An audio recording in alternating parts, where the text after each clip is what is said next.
So I think you and I typically are pretty patient, maybe to a fault, admittedly, okay, but pretty patient. Did you see what Killian Hayes did last night? Yeah, lit it up. And what Killian Hayes has done of late? He's been lighting it up. He's gotten a lot of minutes because injuries to Cade Cunningham and Jaden Ivey, though Ivey came back and played last night. But he's gotten a lot of opportunities, and good for him. He's making the most of it, and he's starting to show that he's got something. 22 points last night, 10 of 13 from the floor, 2 late dagger threes. In the last 4 games, and that was in overtime, the last 4 games, Killian's been over 50% from the floor. He's got 31 assists and I think 8 turnovers in that time. And he's almost been a forgotten man in the Pistons organization. Is patience going to pay off here with Killian Hayes? And, I mean, it's not like I think the Pistons were actually strongly considering moving on from him. I think maybe mentally many fans have, and perhaps still haven't, changed their mind, which I would understand. But what do you make of this little recent outburst by Killian Hayes? I think what it tells me is this is a guy who belongs in the league. I don't think he's necessarily a starting point guard, but I think he's a valuable piece to the team because you got to have guys can come off the bench and give your starters a rest.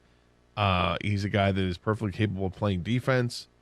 He's got good length, good size. But it's always been a work in progress with him because he was never known as a shooter. Mm-hmm. He was more known as a facilitator, and he hadn't really done a whole lot of that. But, I mean, this season, in the last, 15 games or so, he's really stepped up his game as being more of a floor general.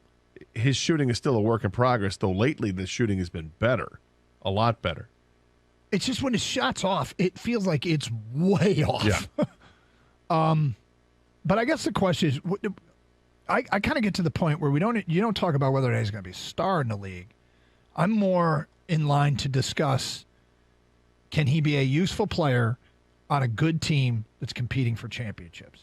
Is that possible? Is that what he's showing? Is he showing us that he can help a good team win? I mean, they beat Dallas last night. Yeah, but Dallas is a 500 team or one game below 500 team, whatever they are.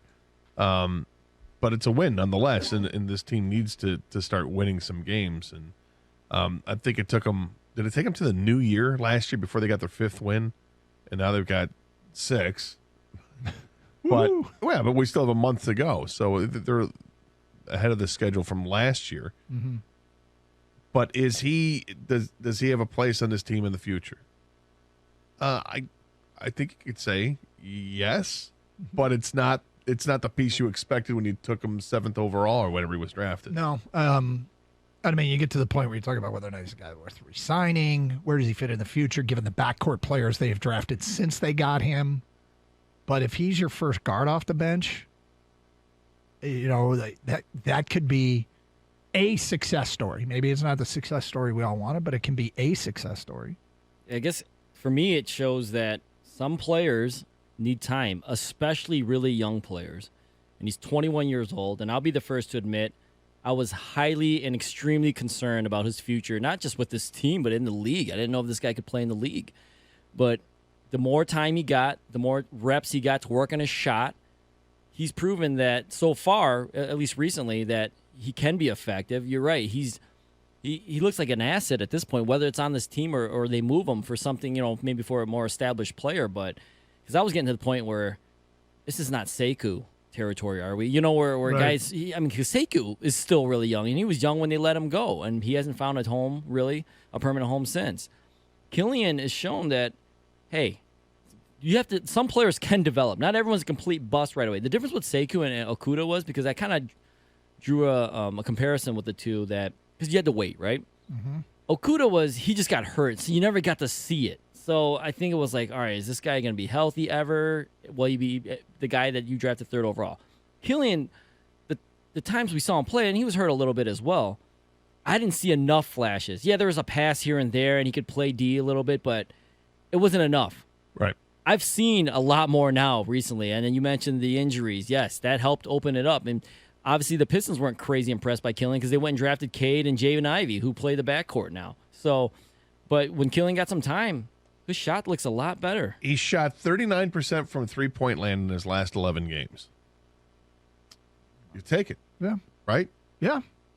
What this More than take it. but I mean, so he's 21, right? And third year, and the first couple of years riddled by injuries.